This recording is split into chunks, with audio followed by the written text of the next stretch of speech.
It is the beautiful sounds of Heather. Khona lemsakazweni okhamba phambili nanda 88.4 FM today's base radio. It's Heather Higley at Here I Am to Worship emsakazweni okhamba phambili nanda 88.4 FM today's base radio. 13 minutes past the hour of 9 o'clock.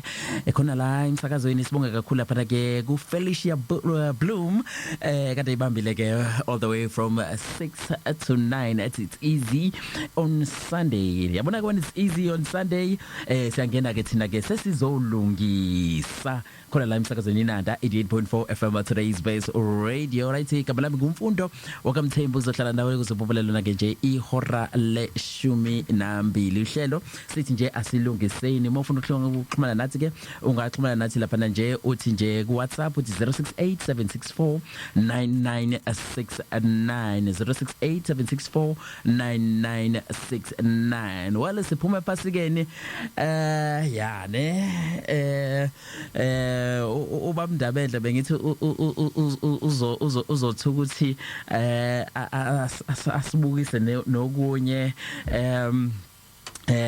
kukhona amanye amavesi ngeke ngathi ngawabuka ngathi man hayi adinga ukulungiswa lamavesi ngizwele lapha lethiwa khona onkulunkulu abahlukanayo kodwa sizwa futhi ukuthi bahlanganaphi okay all right umfundisi uhambe kakhulu yeah ngibingelela abaleli Minanda FM. Yes.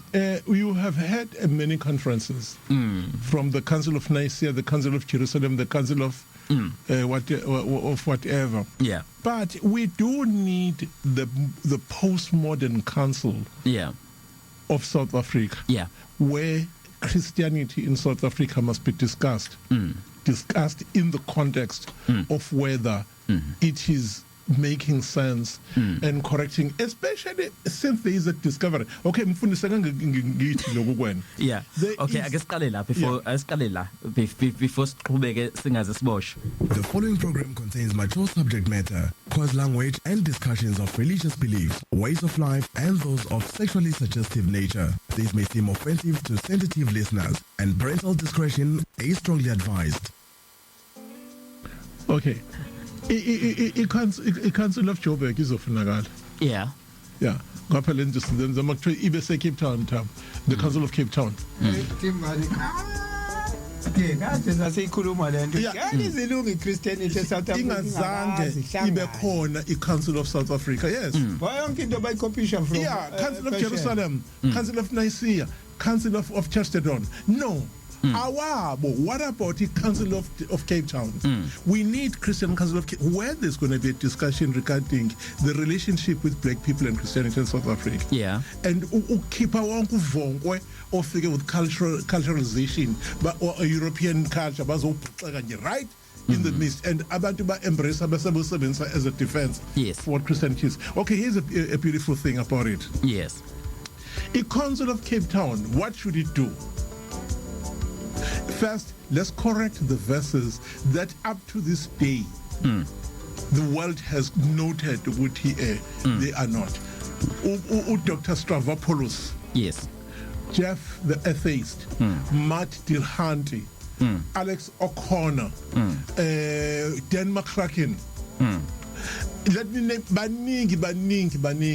These people baphethe ama PhD nga 4 nga 5. Yeah. They've studied Greek, Hebrew.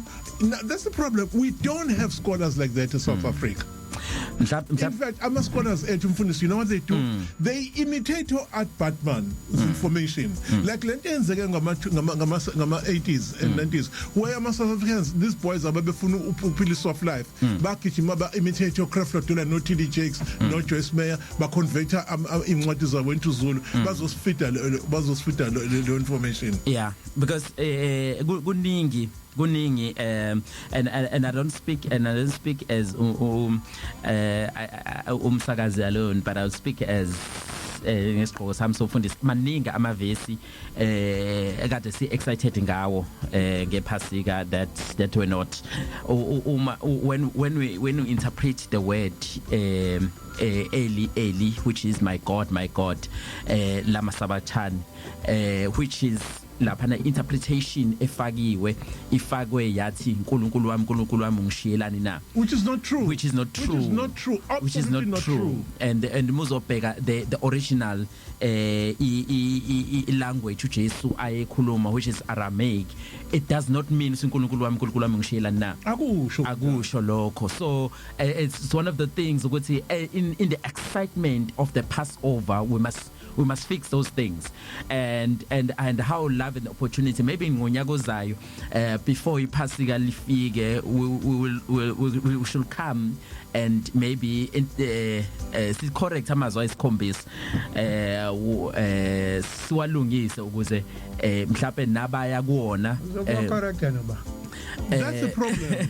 Abantu badakwa amazwi ayisikhombisa basafuna enye into. In fact umuntu uqeda amazwi ayisikhombisa esontweni abantu bayahamba Thabo. Yeah, uzoba correct noba, because yonke lento eChristianity is about business.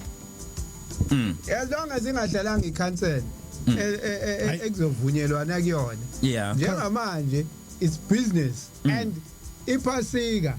Yeah. Umfundisi oshweba ukwenza imali ngePhasika out. Shothi baba ngishebile njengoba ngibroke nje mina.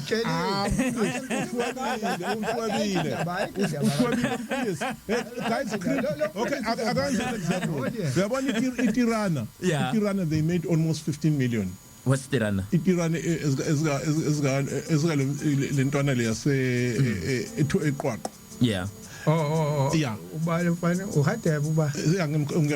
Then bese kuthi abantu who bankrolled a lot of money kube ilokhozi ulikhanyana ubavale bonke. Yeah. Close to 27 million awenze nje in the 3 days. Then kwase kuthi abalandela lapho kwaba ichibi yeah, but angangitholanga ke yakhona ukuthi bengakanani. Kwase kuthi kama charismatic churches aqala ke no 200,000 100,000 kanjalo, but abantu who led the fray IPCI ezika Fred Modise angithi sezahlukana kalokho yeah, but each and every made no lesser than 11 million zonke zihlanganise. Yeah, so mehlanganisiwe easy you could pitch them up at 38 million.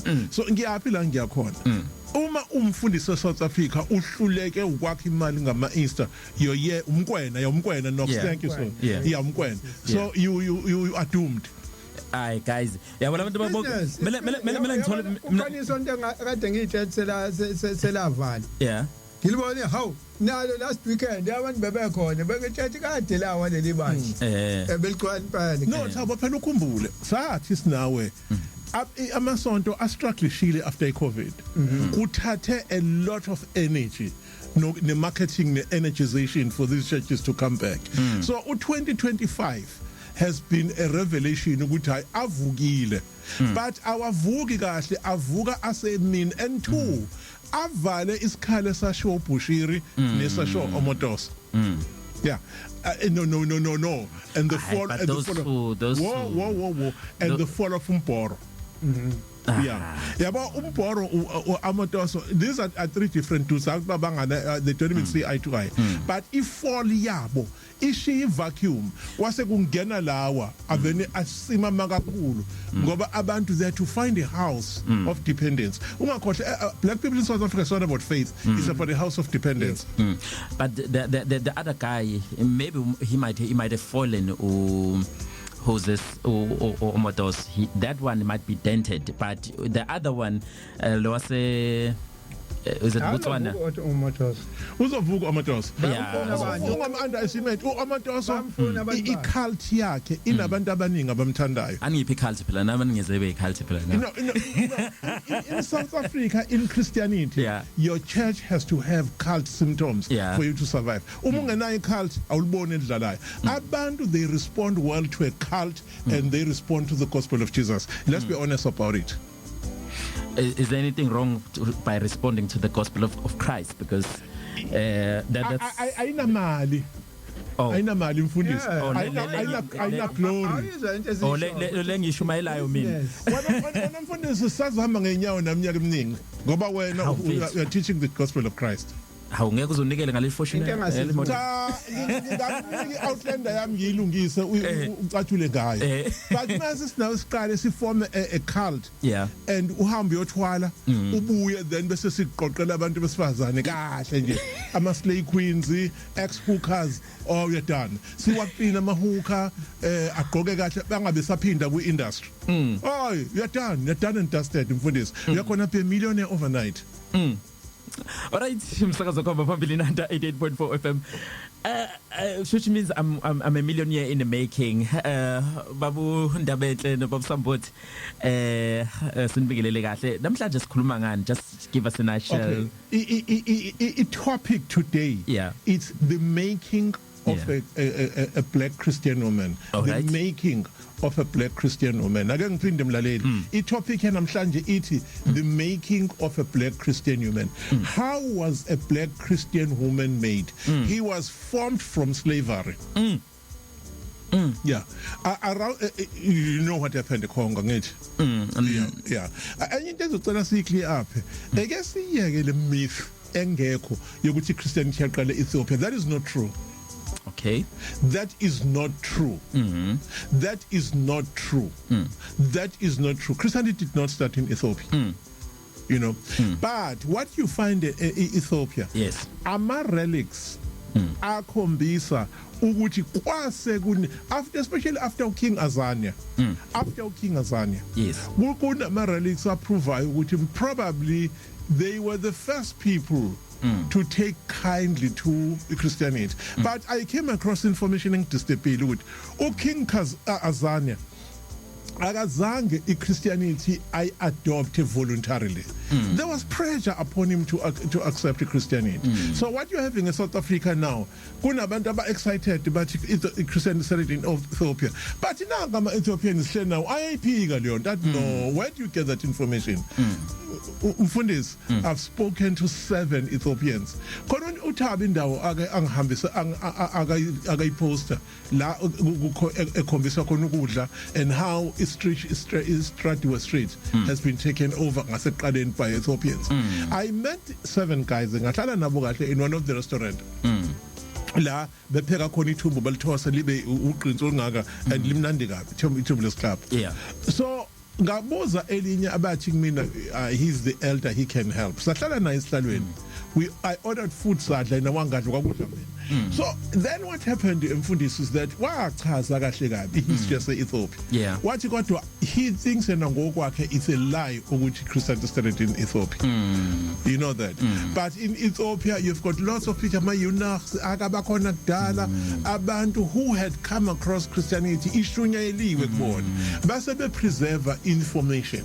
But it's not true ukuthi Christianity started in Ethiopia. Mhlawumbe umesesibheka like what are they basing that on? Is it ngeke ngakhuluma kukhona enye iWhatsApp group ebengeke ngakuyona kodwa ngikho manje ngoba imibuzo yami addresswanga noma bangizaphi njengoba uyibeka Dimbali injalo indaba ka King Azania. Now when you go lapha futhi Ethiopia yazi unemlando ewu2 yeChristianity. Yeah.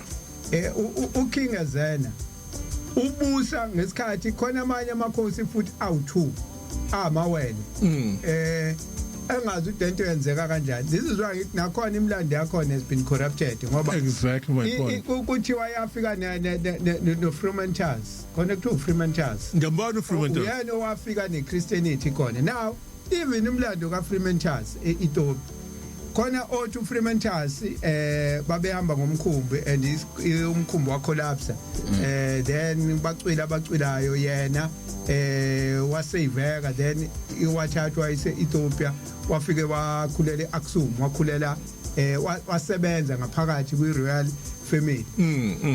Now wasengaphakathi wase preacher le Christianity bayithanda ngaphakathi wasiyangena. Another futhi mlando uthi uFreementers was planted lapha ukuthi ayoshumayela iChristianity.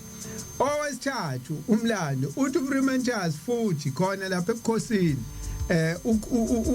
uhlale esebenza ngaphakathi wayekhulisa lezi ingane zamawele ngoba wayishumayela wayishumayela iChristianity zase ziyakhula zithe mase ithatha umbuso zase ziyifaka iChristianity khona eEthiopia so uyabona imlando emithathu so ngikho phezulu nami until kufike another queen kwakuthiwa uJudith owabusa eEthiopia wafika walwa kakhulu kenalento wakubhidliza amasonto wenza yonke lento ngoba kuyatholakala ukuthi no iyangena this is why I say but Ethiopia has never been colonized it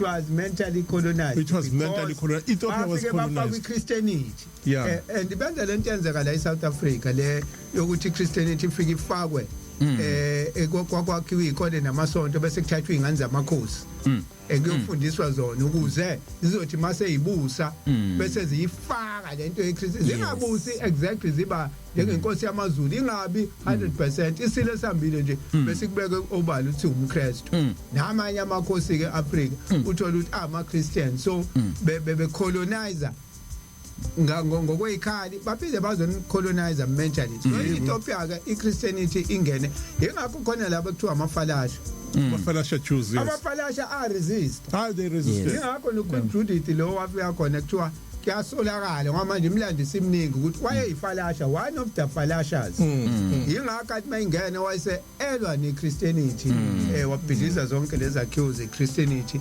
ngoba ephikisa ngoba wayebona it's a form of colonization and mind you futhi iEthiopia le lapha enzansi Nubia is upper Egypt so yes very colonized Egypt phezulu so it's a myth Thabo ukuthi Ethiopia was never colonized it was colonized Fundis let's talk about the two verses ngoba lento oqale ngayi critical before sizoom into Ethiopic one in the beginning there was the word in the beginning there's nothing like that in the original manuscript. Okay. Yeah. As the highlight because we have 30 seconds now. Okay. No, so masiqeda manje sisotila nayo kahle. All right. Yeah. All right. Umsakazo wakhomba phambili nanda 88.4 FM today's base radio. Right ke we're going to be looking at some critical things. Njengoba kade ke esho ubamndabe wakamyeza ukuthi ke we're going to be looking at the making of a Christian woman khona la emsakazweni inanda 88.4 FM today's base radio. Second lapha ke unonduduzo wakaNomvalo with the news khona la emsakazweni inanda 88.4 FM today's base radio. Ungaphutha umela lapha ku WhatsApp uthi 0687649969 likaba ingxelo ke ihora ke le sishaka lombili lolunye emsakazweni wakho phambili inanda 88.4 FM today's base radio. Let's do this. Nazi izindaba zenanda 88.4 FM nononduduzo Nomvalo.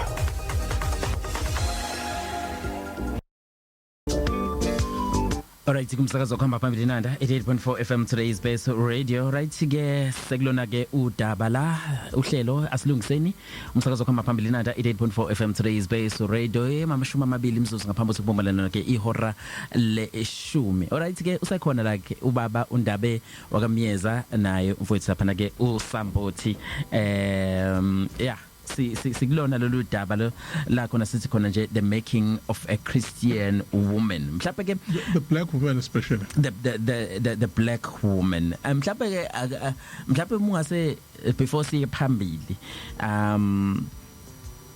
angazi uma singabhekana ukuthi who was the original Christian woman and how was it then evolved and what are we looking at now or should we start at who is a black woman today and who is what was the design of a black woman and what should it be? Yeah, you see there is a twist in the story. Yes, wherever the black woman was waqala isiqile. Okay, yes, that's true. When religions, not religion, including Islam, came in, the black woman did not follow any religion. Okay. She was the profound matriarchy of the black nation and kingdom, where she was a lawmaker, where she was a family designer, where she organized imishado, imendo, where she adjudicated in the matters of society, where matriarch yakhe took her to queendom, and where wayaka ikaya. That was the start of a black woman.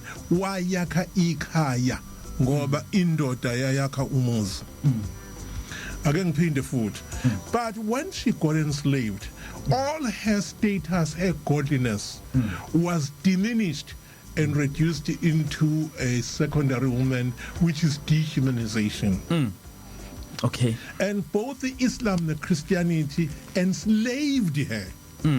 Even if you go to the Bible, usithola ukuthi history of enslavement iqale lapho kwi-biblical history. And ngicela abantu sicorrect enye into. I-biblical history does not relate to African history.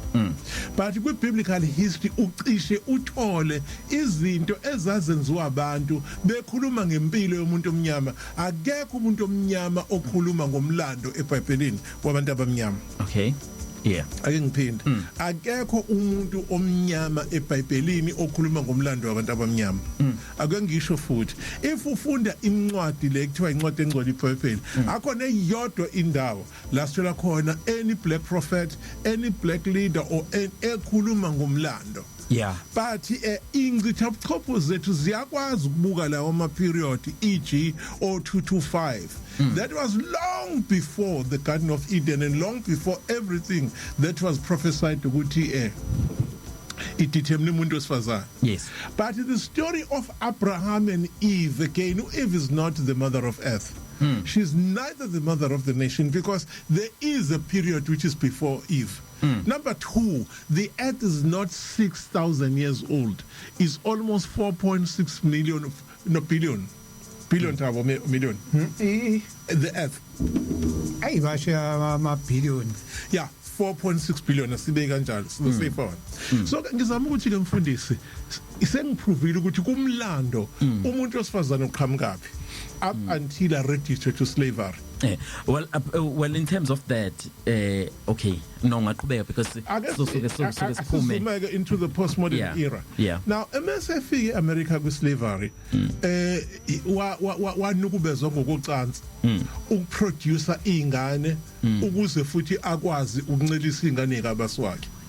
Yeah. Babebizwa ngama-witnesses, ama-witnesses.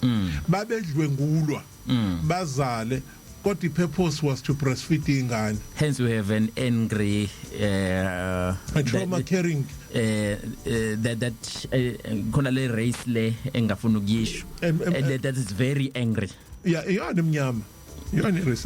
No, the other one that is engafuna ukuyisho. Ama-Caucasians, babiza ngama-Caucasians. Yeah, isibabezwa ngama-witnesses.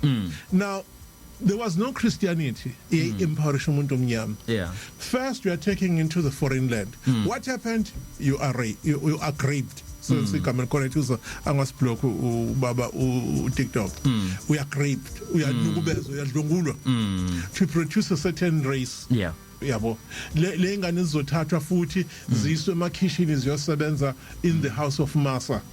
Mase isebenza lapha in the household of Masa, zibuye zisetshenziswe njenge sexual entertainment kabaswa lekhaya bese beyibiza ngokuthi yini slave kids. No, they're not. She come and correct.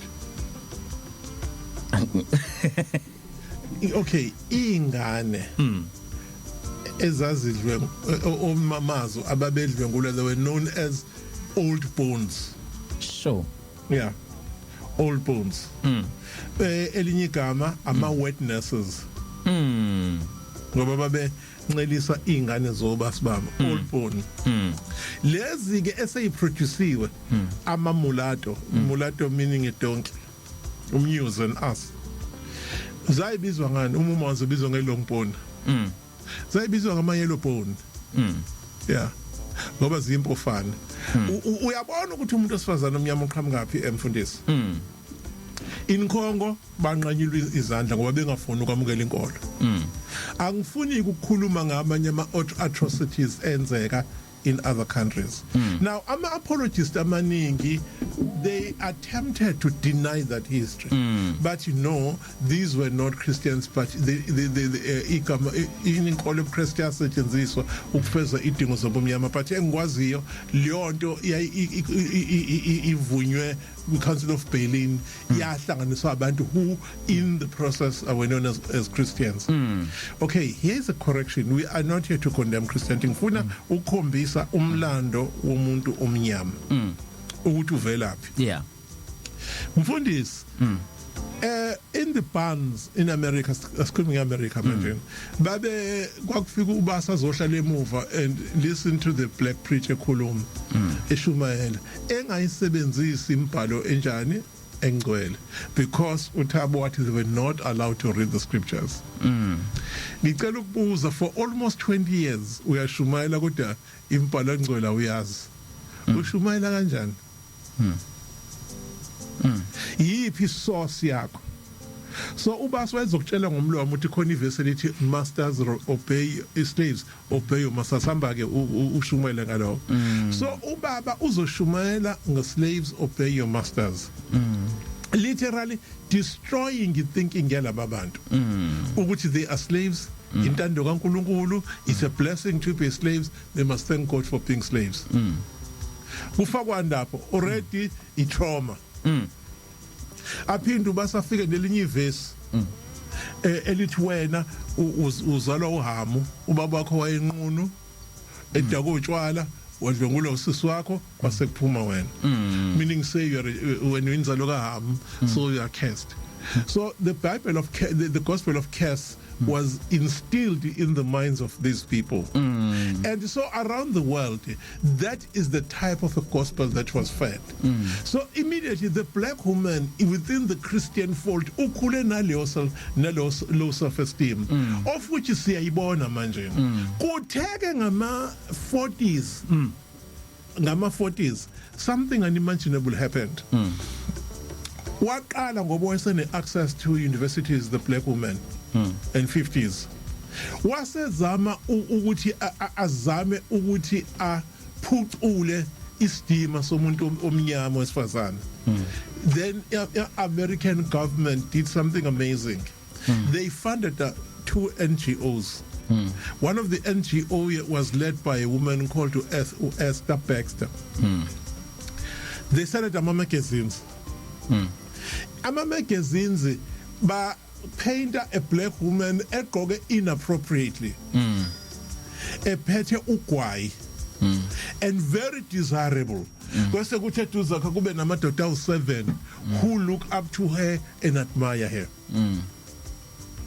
These magazines were sold for almost 50 cents, and they had abantu abamnyama that had access to them. So amadoda amnyama Thabo ase admire this woman okhindile ohleli phezulu kwesihlalo ibhathula ebambe amakhanda amadoda kanje, who are all admiring her, ephethe ugwayi on the other side and a glass of alcohol. So ingane ezi-impressionable zamantombazane, they aspired to be this whore. So the black woman was conflicted. Here's a problem with her. She can't find a gospel elizoshintsha impilo yakhe. But already there is a magazine that worships this whore. Ophethe amadoda amakhanda, othinta amadoda amakhanda, ophethe ugwayi. So the black woman was torn between whoredom and the true gospel of Christ. Sure. So what happened? 1960s is very sad. Waqala hippie movement with her, which was funded by MC Wilberhouse at £60 million. Not project. Ingade zadakwa zadlinsangu zenza a peace sign. Zilalela rock and roll music. Kwakhanywa kukakwakhona lapho ama festival zifakwa bell bottom aba colorful, which was this is amazing. America is coming from Vietnam. What is happening now? Sebenza futhi bona anti-war movement by funding Sure. These kids did not know what they were being funded. So LSD drugs was introduced to them by the American government, the CIA. Yeah, introduce a LSD drug. So Savenesa Pela nya isithunzi somuntu omnyama eAmerica as a black woman. She was now dressing inappropriately. She was drinking hard. She was smoking, and she had lost anything that could give the identity of a black woman. An attempt was made by the Nation of Islam. Now, a pay-as-you-pay movement did not care about the standard of a black woman. Yes. Yaqala I'm a Baptist. Ashumayela nje wona. Kwase kuthi umayibonela. They did not say, let's save the black woman.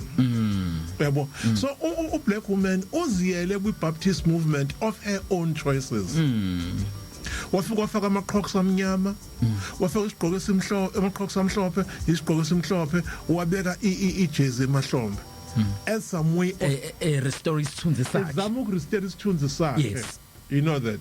But the young black woman waqoka inappropriate, wavela ithende zezinqe, waphuza utshwala, and she was then sold into society as a liberated black woman. But inkinga there was a problem. Akashadeki. Because umuntu osilisa uyafuna ukulala naye kodwa akafuni ukumenza unkosikazi. So what then a black man does, he goes into the church and marries a woman angamthandi who is upholding into efana nani nama Christian value system. Nation of Islam ngaleso sikhathi aggressive in ngubo eqakaleni. And they're very strict. Very, very strict. Yes. In certain sectors of black communities, in Nation of Islam gain respect. Now there was a catch. Kuyashadwa kwi-Nation of Islam.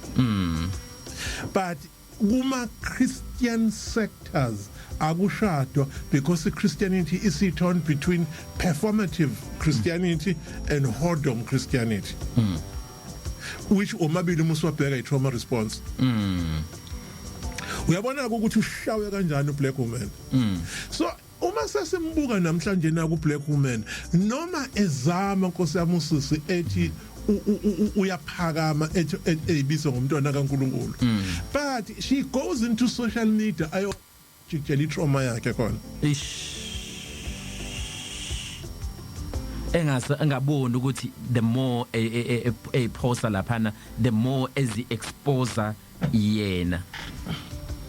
The more as exposer abantu abahlakaniphile bayibukela i-trauma nje again. You know. Yeah. Azame u-black woman Nkosi amavula ama-live preaching the word of God. Kodwa uthi uyabheka zimbili ingane usisters akashadile and she's miserable. Abantu besebenze nje. This is very painful. Bahambe bayofuna i-profile yakhe. Abamaziyo bese be-release information ukuthi no siyamazi lo useshayekile. You know. So bese ethi ama-comments abe painful and very attacking. That is the problem. What has happened therefore? Sekucreate into esibiza ngokuthi performative Christianity, which is trauma response. So umubona, there is a lot of post-traumatic Christian syndrome going on within the Christian fold as a result of the making of a black woman who was undermined, degraded. As South Africa kwenzeka the same thing. We have the Methodist. Yes. Beautiful church. I love it. You have got Assemblies of God. Yes. Powerful. You have, name them. You have full gospel. Kwasekungena all Lutheran, UCC and all those.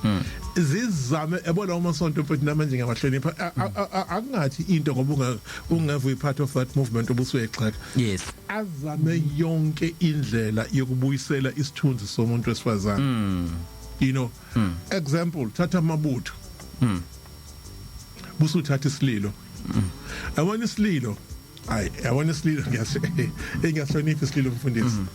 Yeah, well, that was an attempt, and they've done this thing for almost 53 years ukuzama ukubuyisela isithunzi somuntu esifazane. On the other wing you've got amabutho. Yini ukubuthwa no ukuhlanganyela ndawonye for the purpose of serving God. Now if you serve God you have a chance to life. That is the philosophy of ubutho. Then you have got isililo omama abakhalayo ngomkhuleko ukuze ingane zabo zisinde ekubhubheni nasekufeni. Now Methodist has got a powerful movement. Bese kuba emaromeni inhliziyo kwaAnna. Powerful movement. Ingane zayinikeza opportunity of virginity. Yakhumbula bese ifaka amaveli kanjani. Yes. And they were not forced. They were doing this voluntarily. But there's a catch. Wonke lamasonto they've never change the status of a black woman. Umuntu esifazana omnyama she's still secondary. Ake senze example. Ngimenshine ama scholars awu5 engikhuluma nawo la ku social media. I've spoken no Jeff, I've spoken no Ed Batman, I've spoken no Alex O'Connor. I have spoken cases of TikTok, not Dan McCracken. I've asked him a few questions wangiphendula. Oh Matt Dilhanti, ngakhuluma naye. Ngambuza imbuzo wangiphendula. He's an atheist. But konke lapho ngizama ukuthola ukuthi umuntu osifazana omnyama ufeature up. I couldn't find umuntu omnyama osifazana omnyama feature. Because now akasikhuluma ngamavesi awu2 umfundisi. There is damning evidence ukuthi iverse alibhalwanga uPaul elithi umuntu osifazana unjani akathula 1 Corinthians 14 verse 34 akangabe pulpit alikho la fakwa almost 43 years later in the original manuscript alikho le verse. Ithi abesifazane mabathule emabandleni. That's not singular, it's pluralism by the way. Uthi ngokuba kabavunyelwe ukuba bakhulume. Wow. Kepha mabazithobe njengokuba usho njalo nomthetho. What about the pulpit one? And we're not referred to which law. Which law was that? There was no law like that. Yeah, well, the end says usho njalo umthetho. Kabani. There's no law that says that. Bese bethi umuntu esifazana kangayi pulpit. Yeah, ne? All right, umsakazo kwama phambili nanda 88.4 FM. We're going to look at this. Ngempela ukuthi uma kuthiwa abantu besifazana abathulu, we have Nonduduzo right now. She's coming in to read indaba. Uthanda indaba zabantu. Abomanje uzokhuluma indaba zabantu. Uzolala ufunda indaba to millions of people, but umuntu uzothiwa khuluma abantu abawu5 thiwa akathule. Yeah, right. Okay, so Nonduduzo uzosipha izindaba, right? Alright, umsakazo kwama phambili nanda 88.4 FM today's base radio right here. A lot is happening. And there's a lot has been mentioned. Kuningi usekushiwo bakithi. Khona angehlisa isingisi. Yet uthi angehlisa isingisi but mengirate esami with esigaba umndabe. Okay,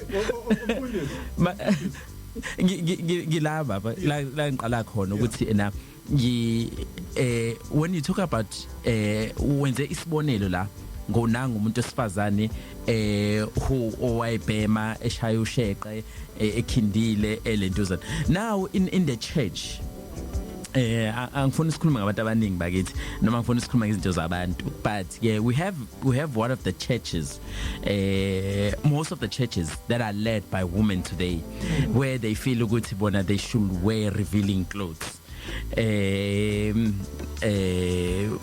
Njengamanje bona they feel ukuthi they can do whatever that abanye abantu they feel good, they are normal when they do izinto ezenziwa abanye abantu. Angazi. Kanti, what is the purpose of the scriptures in the gospel? Umfundisi. Yeah. Akasibele kanje. Ngikhona igama elihle kabe lesithunzi engilisebenzisile. Yes. Ngithe mina i-performative Christianity. Yes. Abantu who practice outwardly displaying religious beliefs and behaviors without genuine internal conviction and sincere relationship with God. Sure. You're not performative Christianity. Abantu who practice outwardly displaying religious beliefs kodwa ngaphakathi ama-slay queen ama-porn stars banenhliziyo ezimbi. They are actually people who can unalive you and they actually don't have a relationship with God. Bayamclaim. Na bese khona ingane yabantu yavela nje indaba yesonto ngingenda balo Jesweni ngihlala kwami iqoka inappropriate ngeke understand uyihambela nqunu. You know that wenza ukuthanda kwakhe akanama boundaries uyishintshela amadodo eyiphuzela bedle necocaine abe ibhemele nensangu avuka emsebenzini. That woman is living her life ana conviction whatsoever. There's no sacredness emzimbeni wakhe. Sacredness. And all weak men love her. I've actually had no. But there's a catch. Angangeni. Kukhona njalo. Yeah. Ophila lempilo empilo yilo. Kodwa yena usebenzise icloth a veil of Christianity. Akakhohle ukusikhumbuzisa nomntana kaNkulunkulu. Once ngezumuntu esifanele lokho ephinda lento ethi nomntana kaNkulunkulu become very scared. What is she hiding? Akasibheka performative Christianity. Performative Christianity. A performative Christian umuntu odemanda nothanda external validation ofuna ukunconywa ngaphandle. Pretending to be while not. Akakwazi ukuprioritize umzimba wakhe, umqondo wakhe nomphefumulo. Uprioritize ingubo agqoke inappropriate. Now umeke wathola ipulpit, wathiwa akawusinikeza izwi one thing, lack of death. This is my well I can say testimony for somebody. Ngangacelwa umunye umama basically. Ngizombiza ngomama because she's older than me. Athi ngiphelezele ngapha kondengizi kanje eyoshumayela. And uma ngifika she's curvaceous yabo. Oh yeah. So mengifika lapha number 1 the first thing yabo lamasonto lawa athi mehlala yabo phambili amadoda ahlala phambili. And then they look at the church. So ngala ngaphambili kugcwele amadoda kuphela. So abantu besifazane bahlala la, so isitting yakhona ikanjalo abantu besifazane nezingane bahleli ngala where the whole congregation ihleli ngakhona, which means they're looking at the pulpit, and then in the pulpit wonke amadoda ahleli ngala athi. So lo uzoshumayela, which means her flowers are gonna be ngala. Go, let me tell you something. Oh mama babe out abazwanga lutho because of how she was moving. Asa timing nanokuthi getting ngicala ngikhave because yabo indlela yemuva ngayo elentuza ngayo kwabona abantu besilisa babelihleli lapha phambili babesebeshawa amahlono, wonke umuntu wayesebheke phansi wayesekhuluma yedwa. Nganga invite kwenye inkonzo eThabo la usisi owayeshumayela wayegqoke so inappropriately. I-cleft i-vaginal cleft wawubona i-depth yawo namaqatha enkomozi. Sikhuluma ngayo lento last week. So what happened is that press code ngahamba ngawuhlala emotweni ngabo ngase ngithi mina ake ngiriske lana. Ngitarget abafana abancane. Yabo isonto lakhona uhamba mhlambe ikilometer bese kuba nama container adayisa ini o sweet ama snacks engayibamba intwana o 16 17 kathi wozandla basondela ile baba kade ekhuluma kanti bantwana ngicela ukubuzwa a simple question njengomkhulu wenu nifile kanjani ngosister phana ibathi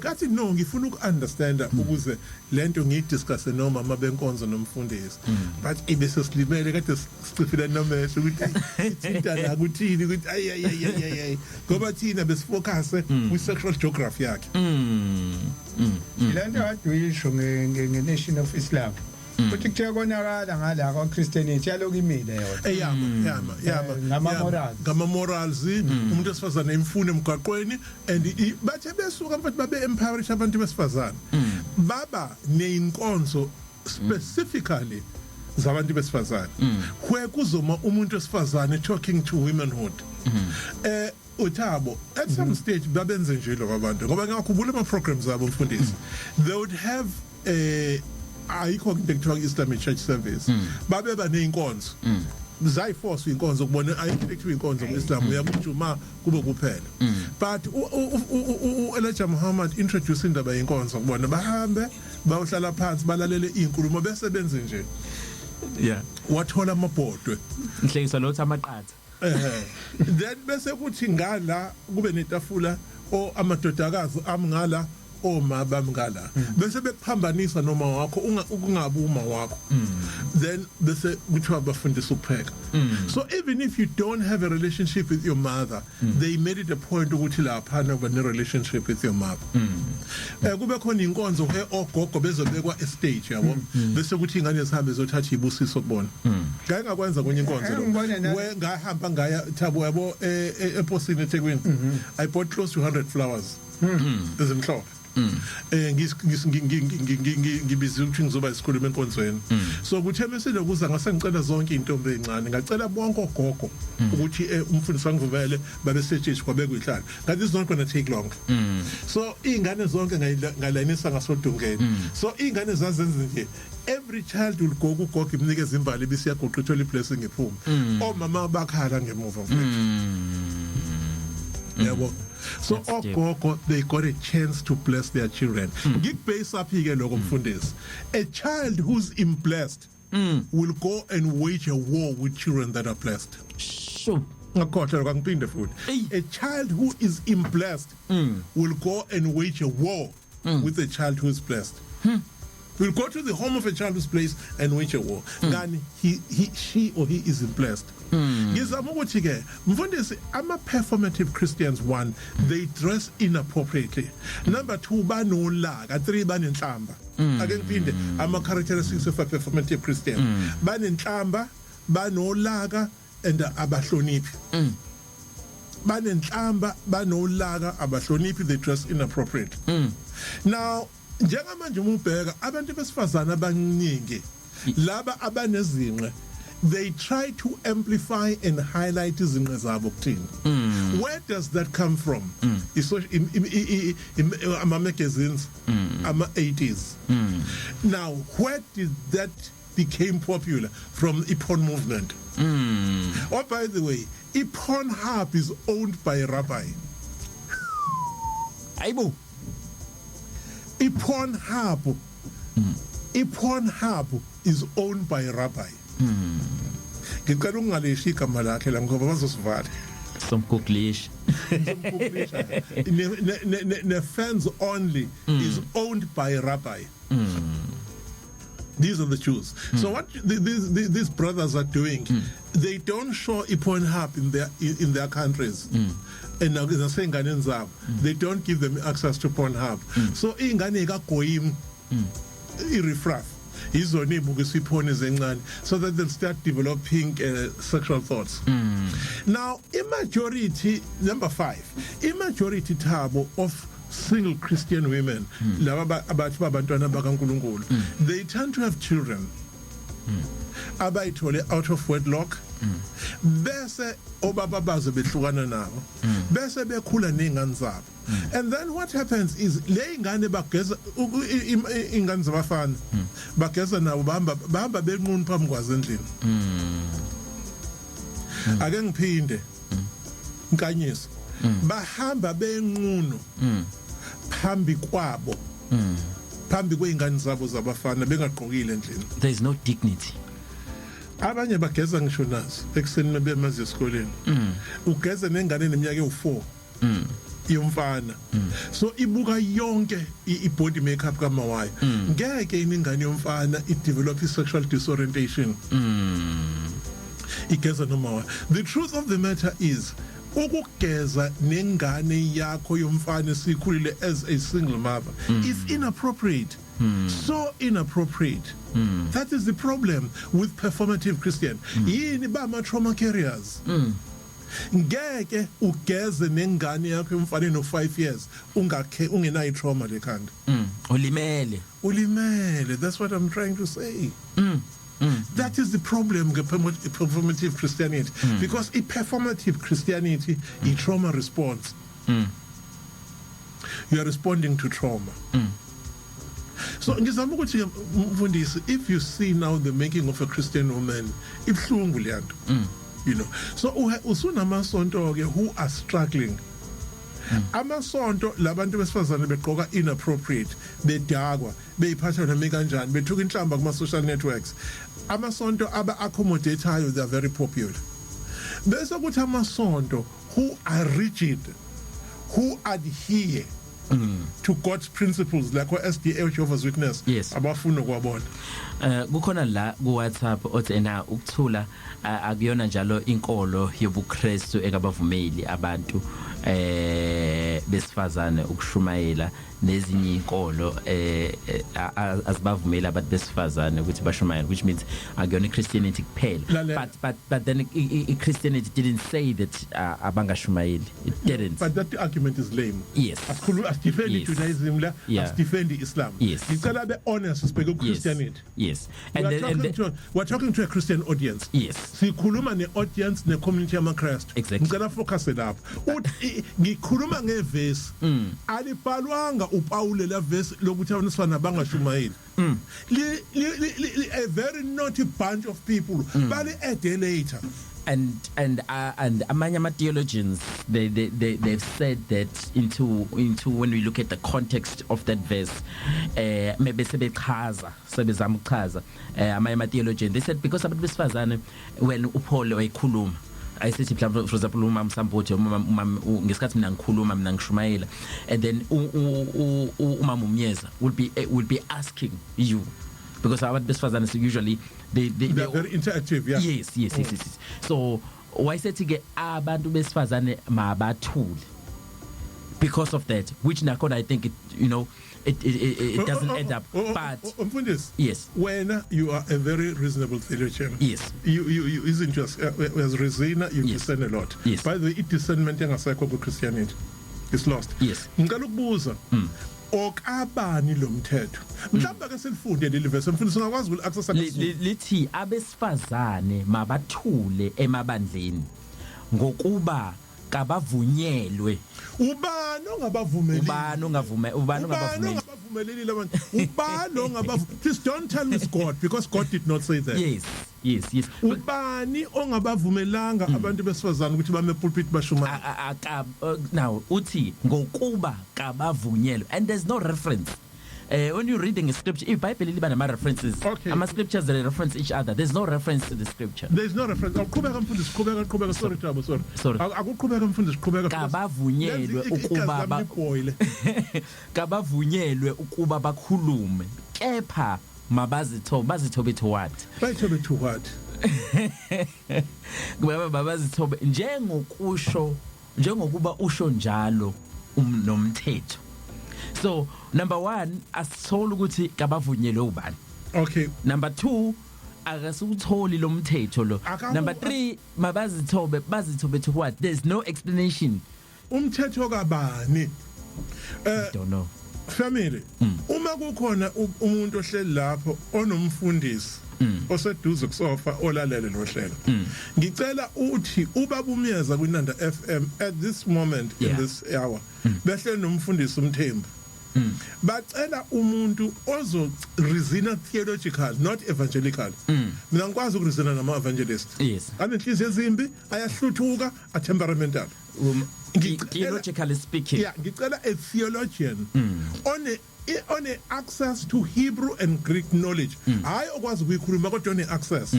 Ebese yasitshela ukuthi umthetho kabani lo ekukhulunywa ngayo. Ngoba bamaphambili abefundisi bethu umuntu sifazane uthi uKristu. No, Jesus never made such a statement. No. Uthini uPaul later on mesethuma abantu ukuthi abayizizweni ebhalelo Aquila, ebhalelo Priscilla. Those in fact Aquila no, they were leading. They were leading a much oyedwa bomangaphosisi wayekwazi ukubona. Yes. Wayebona omnye wabuya. Yes. So and you know wayisebenza nabo. So njengamanje umuzothi abantu besifazane abathule. So I agree mina with you when with the statement at this verse something was done to it. Ukhona nje umuntu, a bunch of losers who decided that they were disappointed with the intelligence of black women within the Greco-Roman communities. Base decide ukufaka lo rubbish ephepheleni ngaphezulu. Mfundisi, the truth of the matter, if you go to the original manuscript, alikho leli verse. Lisurface manje for 30 years ago.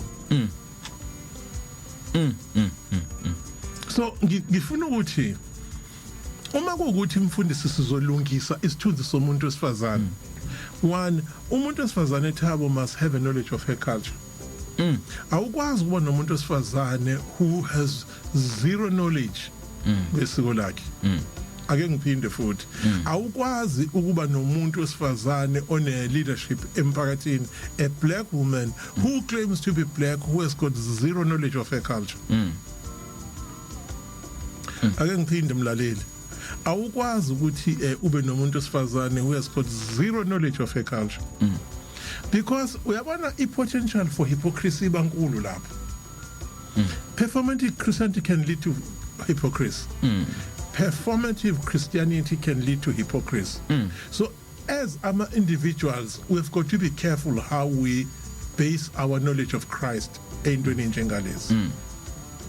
Performative Christianity will destroy the fabric of a community that we're building. So umuntu okhishwe isithunzi sakhe sakhishwa kamnandi wenziwa ordinary is the black woman. I said usikhishiwe. So a performative Christianity can lead to hypocrisy. Yes. Because individuals might display religious beliefs while inwardly living contrary related to khuluma ngayo. Uyaphuza usisi phela cocaine, ubuya fika ne cocaine lokhuzo ekade banjwe insangu azoyishumayela ekseni uma ene access to the pulpit. So kungenzeka nimfundisi ukuthi sesishunyelelwa idakwa emasontweni zabantu besifazane. Neza besilisa ikhona. Ngiyasibona izona ukuthi sivele siyakwazi lokho.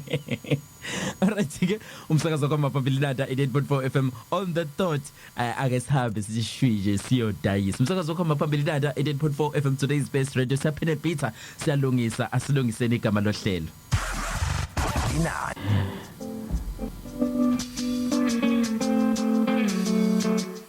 Ngifangithethela uThabo. Yes. Ngicela ukuthi wena ngiyazi bazobuza ukuthi ubabuneza wasishiya nomfundisi wakhe engasasitshelanga ukuthi why bethi i-performative Christianity trauma response. Kukhona into ejule kabi umqondo nomuntu engicela ukuyi-expose. Uma une-distress, une-trauma ngaphakathi, you must find something ngokwakho ingqondo isebenza kanjalo of masking that distress. So abantu besifazana abaningi they engage with performative Christianity ngoba bemaska i-trauma as a coping mechanism. Okwesibili, religious beliefs practice can provide a sense of order, structure and cooperation. It's very, very helpful in trauma kind. So that's why you've got a lot of black South African women who are performative Christians. Impilo zabo zilimele. So they use evangelion in a gospel to cover their trauma, distress, woundedness and loss of hope. Ubabheka imthandazo yabo. Imthandazo yabo it comes from fear and powerlessness. Yes, that's powerlessness. Yeah. Hallelujah. That's hopelessness. Is it as it? They always have invisible enemies. That's trauma. Always invisible enemies. And umuntu osifazane methandaza kanjalo uyathanda usontweni. Ubizwa ngosister. That is the validation abasuke beyifuna. That is the validation abasuke beyifuna. So faith matters nothing. What is important in a social validation oyitholayo. So yabona ke mangithi trauma response. Will you then say there is a vacant office within the churches of psychology, of mental of mental liberation, or there's a vacant space of that. We just welcome people. We just noma nabo within noma nabo abangaphakathi, they already suffering from mental health issues, severe mental health issues, and this thing of pretending and living a lie, and then they welcome others into the space of living a lie and pretending, and it's just become the whole chain, a whole chain, and then nabanye will say let's live a lie, and then eventually the whole religion, no matter community. How, yes, the whole religious community, no matter how truthful it was in the beginning, but eventually dissociated. Yes, the trauma has worsened. In the fact that ukancinza esontweni uAsha abamba umfundisi, that's trauma. Now ungakhohlwa imajority of sex as we practice in South Africa, the trauma response. Ukunenisho nani uthi emfethazi ndinganathi ngayingincinza, that's trauma response natural. Ubona ukuthi ukulala nomnye umuntu esifazane kuzokusiza ngetrauma. So esontweni eve iningi sexual trauma response. Ake ngiphinde yabo emabandleni sexual trauma response is amazing. There is a lot of sex that goes on esontweni ngaphandle, but people don't talk about it because it's sacrilegious. Ngizama ukudemonstrate nokuprove into lengikhuluma ngayo performative Christian. Umuntu esifazana omnyama mfundisi isithunzi sakhe sastripwa long time ago. She's a shell of what is going on. Uma ufuna ukumthola mthole kuma social media, inhlamba ungayithandi, mase trauma simvukile uvena acula igospel. Yabona imisindlo nje bali trauma umbona ngani ngokucula igospel. Timba. No medakiwe ucula igospel. Yeah. Hayi so hambe nayo. So hambe nayo kakhulu. Ngizothi ukuhlehla kancane. Yebo. Sithini lesihloko sethu? Where kusona the making of a black Christian woman. I-Christianity njengoba kade esho uDimbane not ukuthi iyahlasela but kufanele sibheke ukuthi abantu besimame laba bale ya Christianity iqala kuze kufika kwimanje. Ngalesa sikhathi ekade be very strong labo mama kade babala bo UCC bo laba ama mainline churches la kade kuthiwa amasonto omthetho. Sibabonile ke labo mama sizalwa yibona. Laba singasababoni manje sebebancane kakhulu. La sesibona laba abafaka izinto ezibathayithaya abahambe bedurusa nje ubone ukuthi sexa fashion show ukuthi akagqokile ilegging noma ibhluku esontweni kodwa kwayona lento ayigqokile ke lesiketi simqalile yabo akusekho lo womthetho to mama bebhantshe ngempela isekwe sort of a fashion show but bebe very powerful labaya and ke bengakafiki lento ensindiso no charismatic ukuthi alifundwa iTestament edala ukaMose lokho kudala sisivumelwane nesisho seqala la ku Testament elisha yonke lento ifike ne charismatic nensindiso why ingoba kwakufanele bababulale vele abantu abamnyama as a whole but kakhulukazi ke njengoba sikhuluma ngomuntu wesimame because laba yabaqala babethatha i-inspiration noma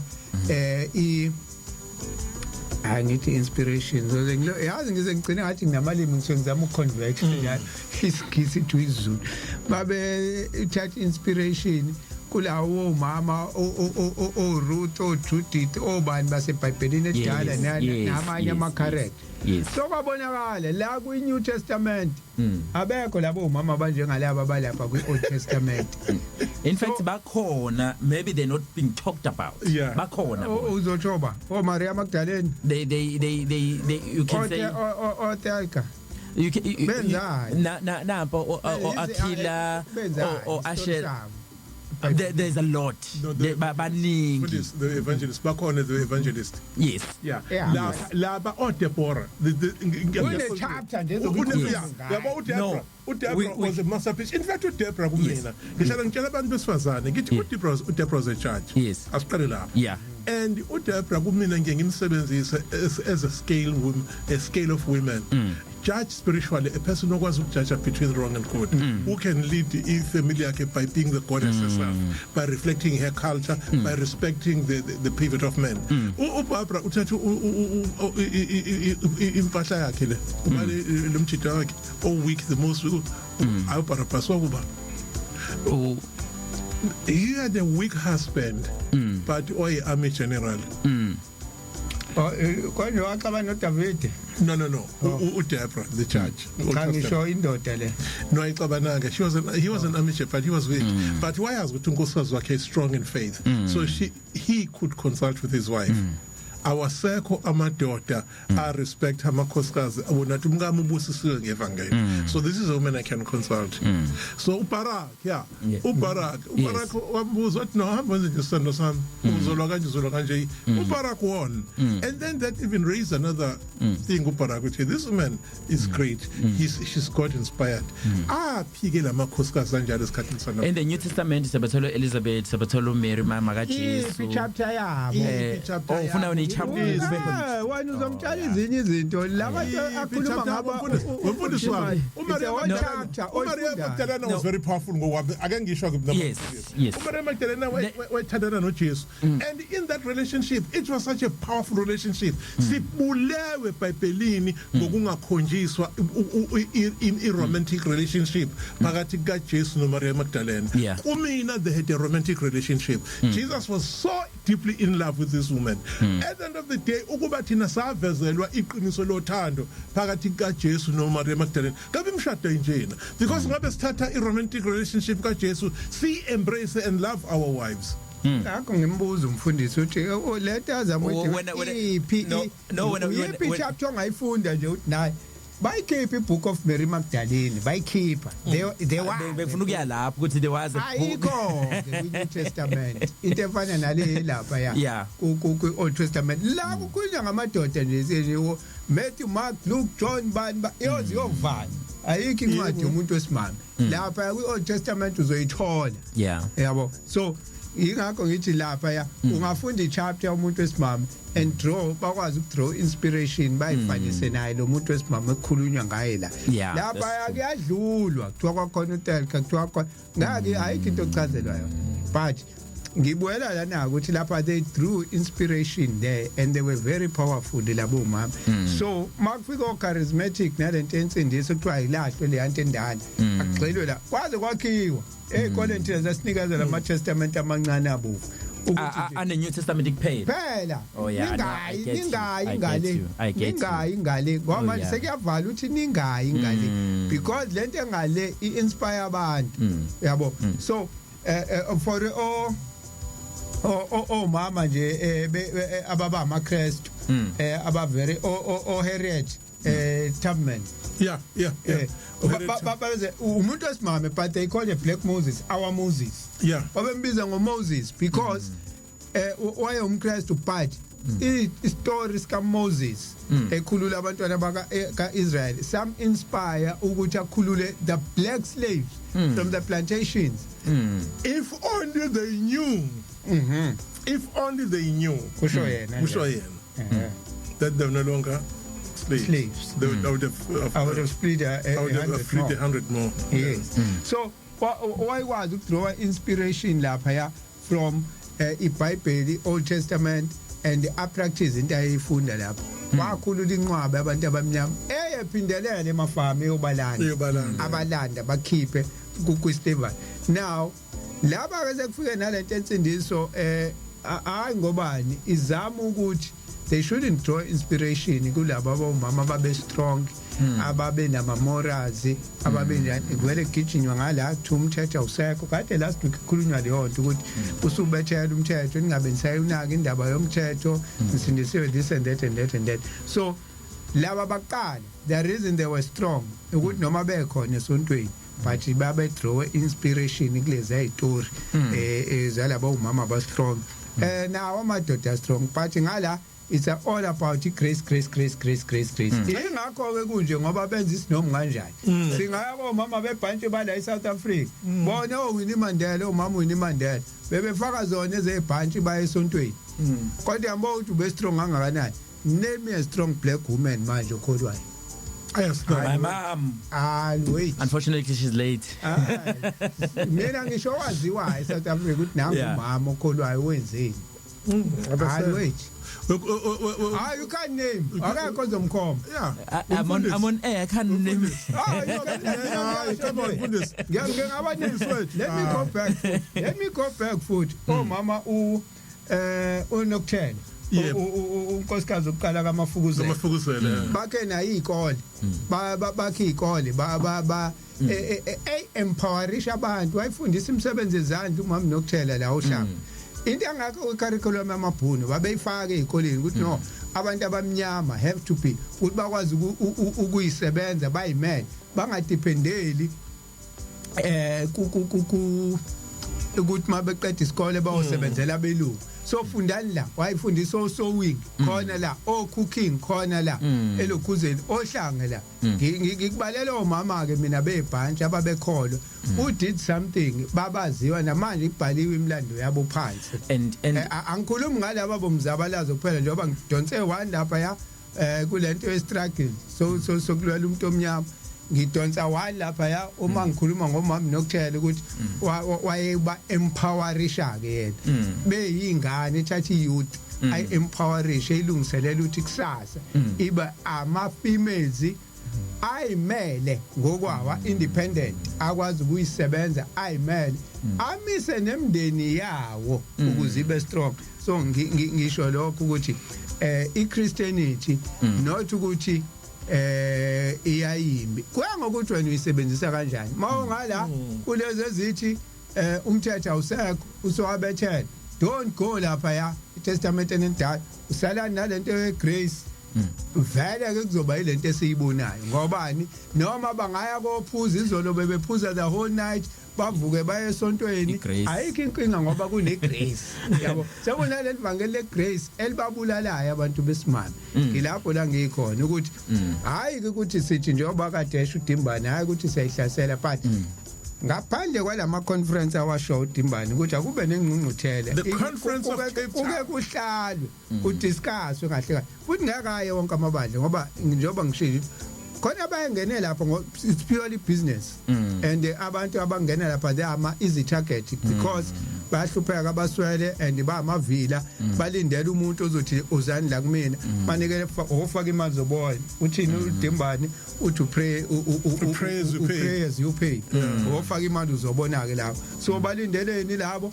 ama miracles mangifaka imali lapha yakho umfundisi ngizosinda ngizophila izophela idiabetes yami ikisifo esikala lapho kufika ngawe uyatshela ukuthi no izinto ezidlayo musukudla kanje uzophila but ukuthi wena awufuni ukwenza next uthembela ukuthi nje athi nangu uyasindisa uzoyakhona ayihamba lapha ya uzothola umsebenzi uzothathaphi ngoba ifikile iAI sikwi4th industrial revolution vele inkampani ziyadiliza yabo so kunalabo ke manje abangeke vele baze baye kuleyo conference because leyo conference akhuluma ngayo Dimbane esineminyaka esikhuluma ngale abahlanga abafuni because manje izophazamisa amabhizinisi so lama women ke sikhuluma ngabo abantu besimame without ukuthi ngempela iChristianity beclear manje ukuthi imiphi la imkhona ngeke babe besalunga because ibandla nebandla linemithetho yalo it's not ifaith yonke eChristianity but kwabe mina kaMthembu nale denomination yami sithi senza kanje nobani naye ukwenza kanje ayikho into akufani noIslam ozotshela ukuthi no imi kanje into yethu as iIslam hayi as ibandla likabani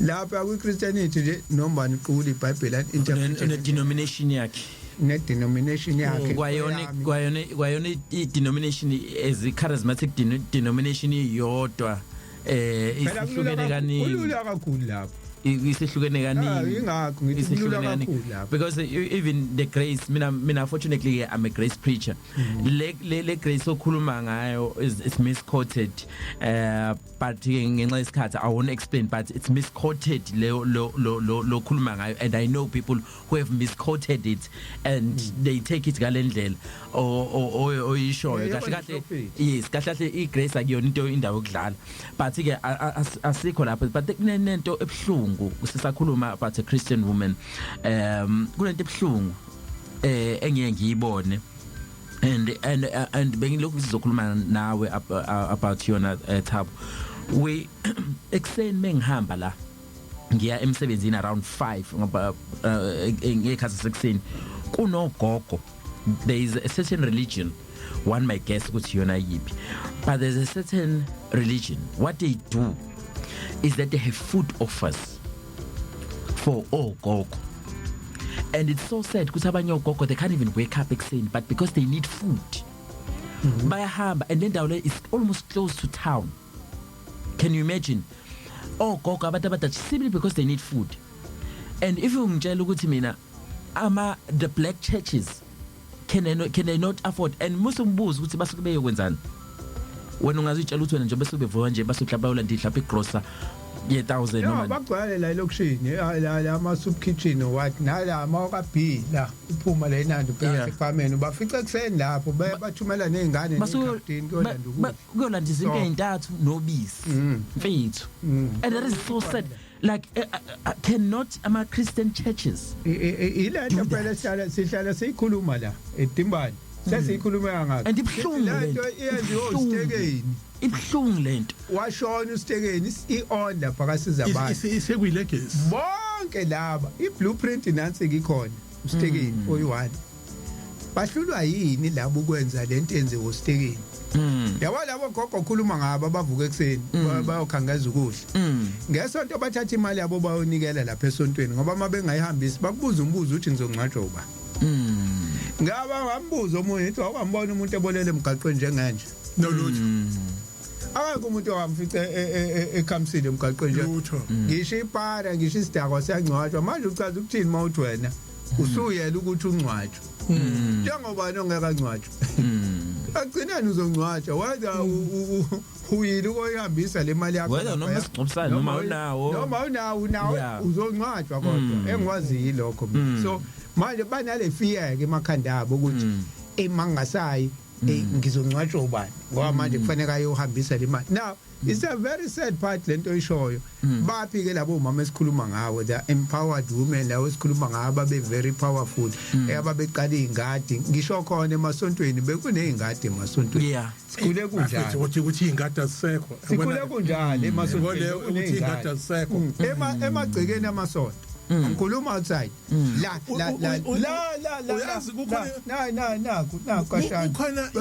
kukhona into ezongixabanisa nabantu I'll be hated for this with her. Do you know the amount of land that we have in South Africa? Kodwa abantu bonke bafuna ukompintshana ibhalito. Reason basondelana nemsebenzi. Ngicela ukubuza umfundisi.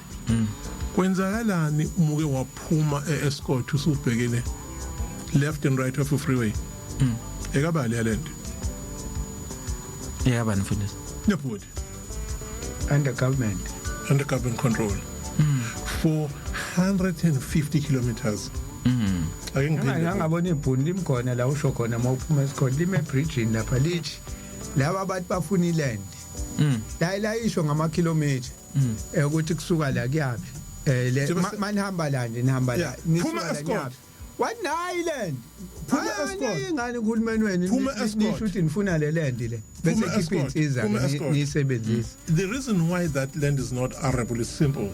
It's because nobody is taking care of it.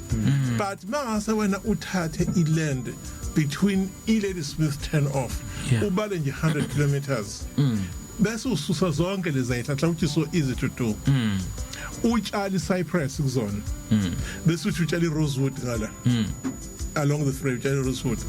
The truth of the matter is that in the next coming 10 years gobe kunemvulo ongakazi uzuyibona ungatshali rosewood cypress ubuso uya go Mauritius ucela imbewu yama rain drenching types of trees uye eBrazil kweAmazon uye nase India ucela ama rainforest ubacela imbewu yalezi ehlahla zabo ubuzoyitshala lapha in the next 10 years kuzobe kunama storms and then you start agriculture cattle rearing 100 kilometers unclaimed umbuzo ukuthi uzuzofuna ufuna ukuyompintsha yazi bafunani bafuna ukwakha imjondolo ukuze baqashise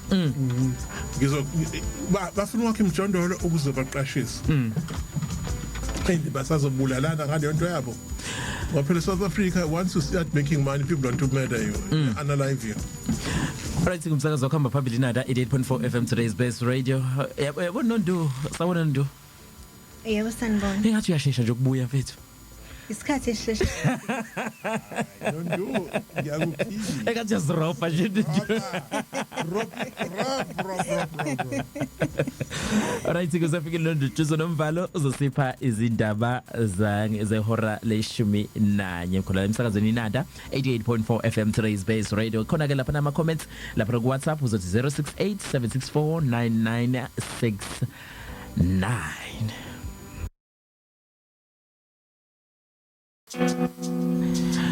Alright, ke mzuzu ithi ayibe yishumi nambili livumelelo ke ihora leshumi nanye khona la emsakazweni nada 88.4 FM today's best radio. Welcome to it. Igama lami ngumfundo ngwakamthembu hore down until 12 uhlama lohlele kwe isi asilukiseni kanti umsakazo wona lapha ke inanda 88.4 FM kusathola lapha ku Facebook @inanda 88.4 FM @inanda 88.4 FM kanti lapha ke WhatsApp line wethu 0687649969 mhlawumbe babudaba enhle ake siqale lapha ke ku WhatsApp ukhona ke lana ke uDlamini walapha ke eClermont uthi akasilungiseni ke uthi ngiyabingelela e-studio inkolo yobuKristu ibinganjena kuse main line kuphela ngamanye amazwi kusela amasonto lawa agqoka ijoyini agqoka amajoyini eswaziyo inkinga ke iqale uma ke kufika laba abangama born again Christians ithina ke la ne main line uthi ke sayibona seyiqala ukushintsha indlela ke yokugqoka bakhinda ama born again Christians almost traumatized ngenxa yokuthi ke bazithola bengena ezintweni ke okungafanele ke bazihlanganise nazo ngokweminyaka yabo bathi ke baqala ke uku-understand kube ke sokonakele inkinga yabo abafuni ukuvuma ukuthi balimele bathi ke abanandaba bayozondwa bayazondwa bese bethi ke uJesu bese bethi kuJesu kuthulwa yonke imithwalo yakho bathi ke woza unjalo ke nezondo zakho zonke noma zibomvu ziyakuhlanjululwa zibe mhlophe njengeheqwa lokhu ke ukuphendule ke iChristian yaba ke umphandu wabaphangi ngiyabonga ke uDlamini sibalikhulu and then bese kukhona lana ke uKings Fiso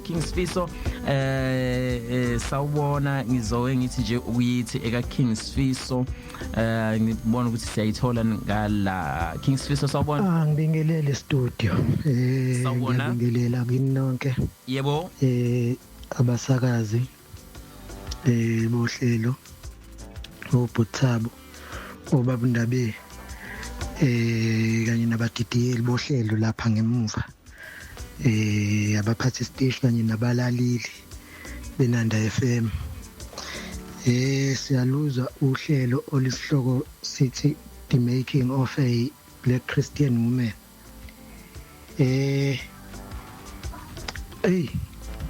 ngibhlungu la emoyeni ngendaba yabantu besimame abantu besifazane bezwe lethu besizwe sethu esimnyama la eAfrika into edala lokho ilento yokuthi nalo nje uhlelo lwanamhlanje lukhuluma ngabo ludinga bona ukuthi ba engage kulolu hlelo lwanamhlanje ke bazwakalise uvo lwabo ukuthi bona bathini ngakho konke lokho sekukhulunyiwe namhlanje bona babone ngazi ukuthi konakeliphi uthino wabo umbono ukuthi mhlambe kungalungiswa kanjani going forward yini engasiza uyabona ikuphi inkinga la ikhona bona babona ikuphi inkinga la ilele khona cha kodwa ngeke uzubathole ngeke uzubezwe sobonga nje mhlambe kukhona oyedwa noma babili abangenile ohlelweni bakhuluma baphawula ukuthi luthino labo uvo ezintweni ezinjengalezi ezukwakhiwa kwesizwe ngeke uzubathole kodwa uzobathola kwezinye iziteshi la enhlelweni ikhuluma ngezinto engathi hlu izinto ze-pleasure zokuyijabulisa zobumnandi inhlelo njengalezi zemdavazo ezikwezinye zeziteshi zemsakazo la uzobathola ke lapho bebhizi ke lapho bephawula bechaza ukuthi ke bona yini bajabulisayo nengabajabulisi einkonzweni zasekamereni kuba mnandi makunjani kwasha kwacima awuzobathola ke lapho ngobuningi babo kodwa inhlelweni ezinjengalezi ngeke uzubathola angiqondile ukugxeka mhlambe nokudiscredita abantu besifazane kanye nalolu hlelo lwemdavazo olukwezinye zeziteshi kodwa nje ngizama ukuveza indlela abantu bakithi besifazane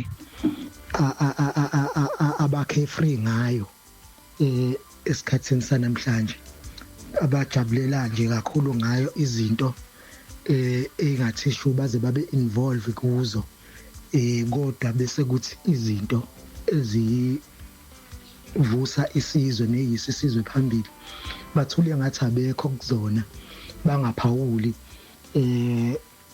okugcina kuraise imibuzo ukuthi lento ngabe idalwa yini ngabe idalwa ignorance kubona noma iarrogance yokuthi pho kunani uyabona pho kunana ke nisiyekini ayilime ziyetshini indlela abenza ngayo lento iyenza umuntu onjengami nje kanje ofisa ukubona isizwe siyaphambili avukelwe umunyu ngoba indlela abenza ngayo abantu besifazane ikhomba ukuthi they are playing along kuma systems esitha lawa isitha esisibekele wona ukuchitha isizwe nemphakathi kanye nemindeni yabantu abamnyama abantu besifazana abayiboni leyo nto they are playing along they are rejoicing kulezi zinto nakule system ethatha bona ibabeke ngaphezulu kwamadoda konke lokho bayakujabulela abakubona ukuthi kuyisihlava sokubulala isizwe kahle kahle kufuze ngabe siyalingana ba understand indawo yabo ukubaleka kwabo ekwakhiweni kwesizwe sabantu abamnyama ukuthi siqine siye phambili bay understand irole yabo bayeke ukuvumela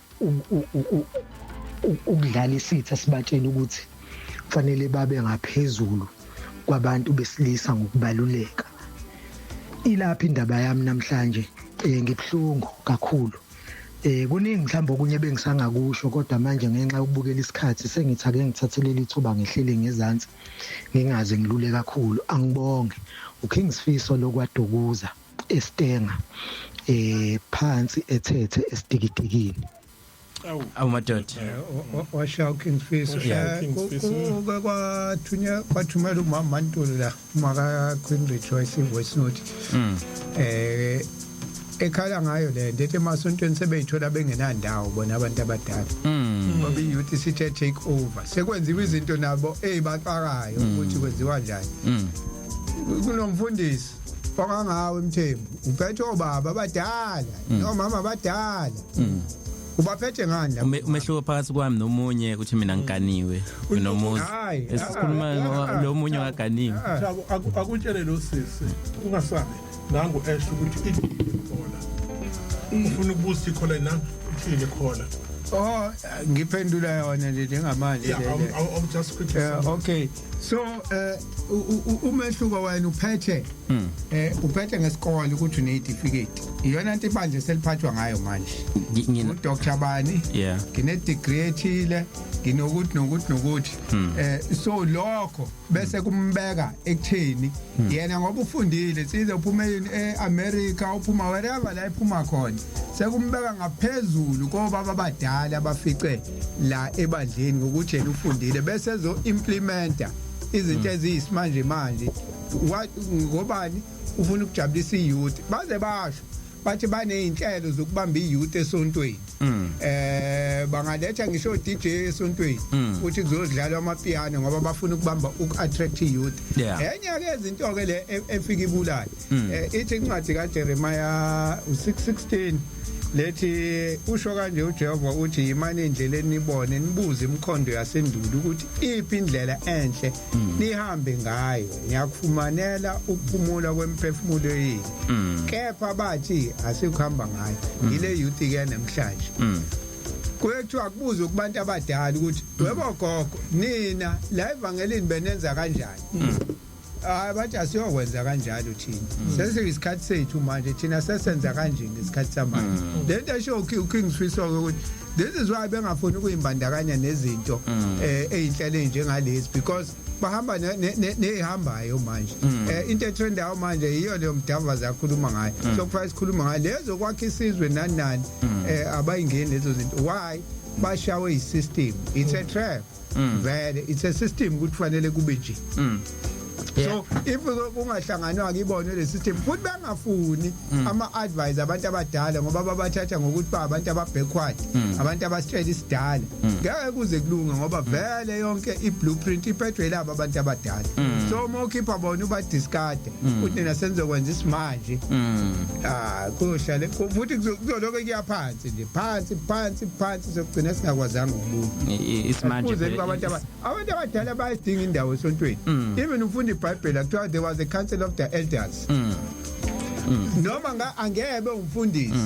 noma ngebe umkhokheli noma ngebe yini kodwa siyadingeka isikhulu sabantu abadala ekuzoconsultwa kubona nanokuthi umuntu omncane ongenabo abantu abanjengoba Mndabe it's not disputed ukuthi mhlawumbe at my age mhlawumbe ungaba umfundisi but who do you look up to ubani ozwa ngayo uphi umuntu omkhomba ndlela wakho uzalwa isingle parent vele iyashona futhi naye umncane wakhulela nje uhamba ukhula nje mhlambe ihlobeni uhlala la sewuyafika isikhathi sokuthi ukhole usonteke manje sesiyadingeka ke lesiyasigungu lesi nawe ozokwazi ukuthi umuntu eyinkinga ezithile uyoconsulta nabantu laba abantu abadala abahlalela ukubonisa wonke umuntu la it's either ngisho umfundisi ngisho ubani naye bazoconsulta lapha kulabantu abadala ukuthi kahle beke udinga labo bantu abacultured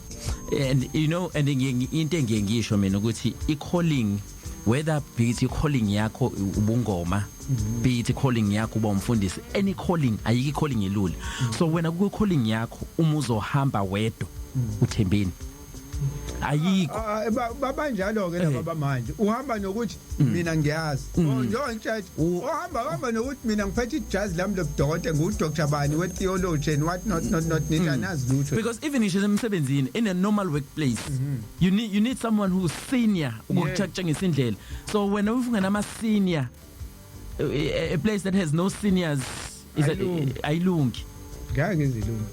Right. So there's a very dangerous thing with black South African youth. I have no respect for their elders. Yeah, they see them as wasted. They see them as old-fashioned and backward. Yeah, Koda futhi bona they don't have a future plan. This is not a future plan for Nagit. Yabo futhi sekuzoba worse ngoba bashawa AI. Yabo AI is going to take the soul out of a black youth. I promise. Well, man, you're looking up to AI. Yeah. Yonke into eshiwo yona. Yeah. Yabo manje umfuna ukugano ask AI inkomo engaka ekufanele ngilobole ngazo zokujayela AI. Serious. Angazi into bayenze kanjani kodwa it's there. Which religion should I follow? I actually I would suggest that you follow Islam because Christianity is Judaism is you have this thing which is human connection, wisdom, discernment. Also, so you turn about AI. That's going to be interesting. Right, ke umsakazo wakhamba phambili nanda 88.4 FM today's base radio la siyathola umzamo lapho kaMashu seyihlisile ivoice note yakhe right I agree Ashley. Yeah.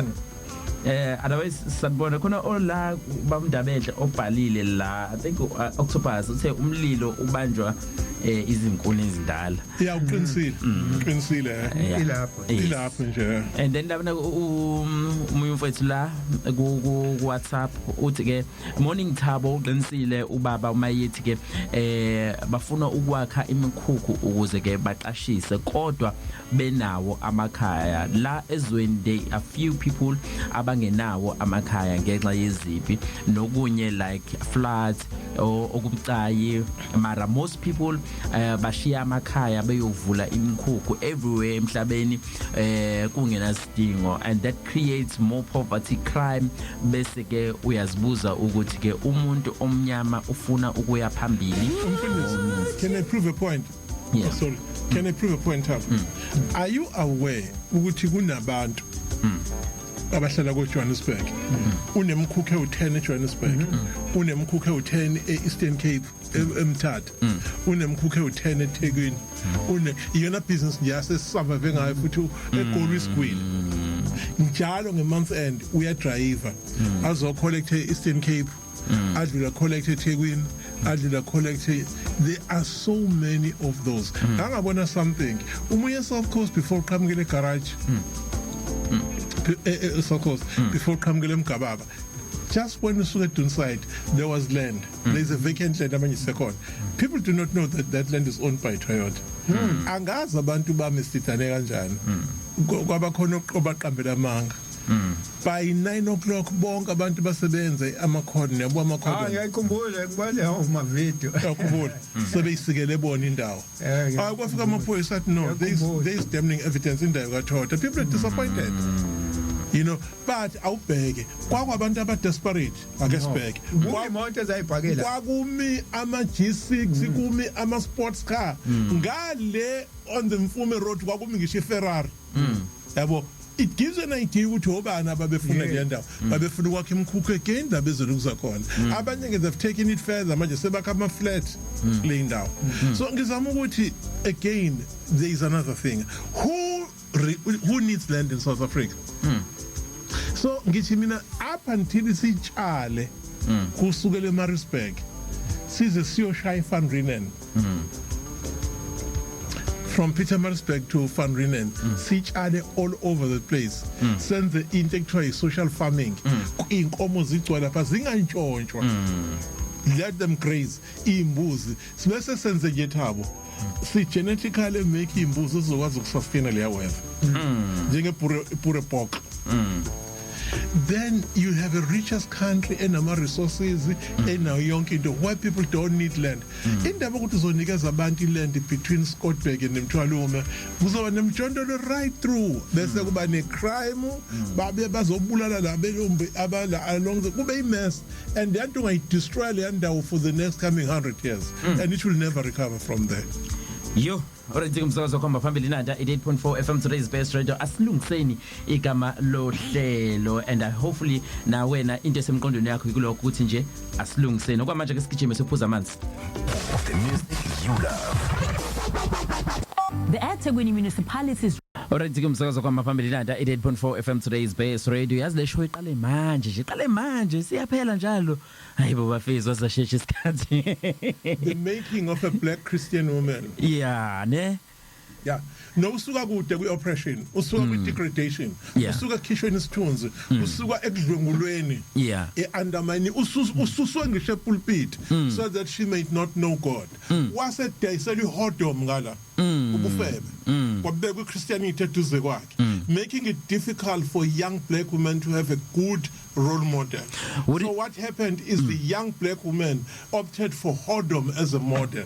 Would you say that then now a black woman, even in general, has been due to that background, rape, and now a modern young woman right now has been sold into what you call this prostitution, be it my relationship, be it in everything. Even if you look at it, before we used to know Igole as a high, as a town that has, as a city that has a high volume of prostitution. Now even Durban has the highest volume of prostitution.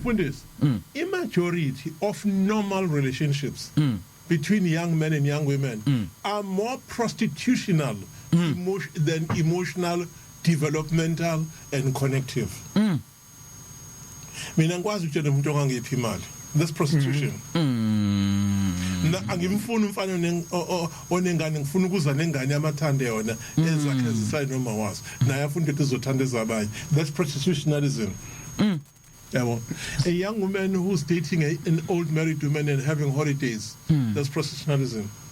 And it's so sad with no sesontweni nayo ucabanga kanjani. No sesontweni, she aspires to have a man who will take care of her, buy her a car. Yena ngasebenzanga enze lutho nje indoda isebenze ikhandle, and then kuthi misisi sexually dysfunctional as a result of high levels of stress ebese eyithithela efuna umfana azolala naye eceleni.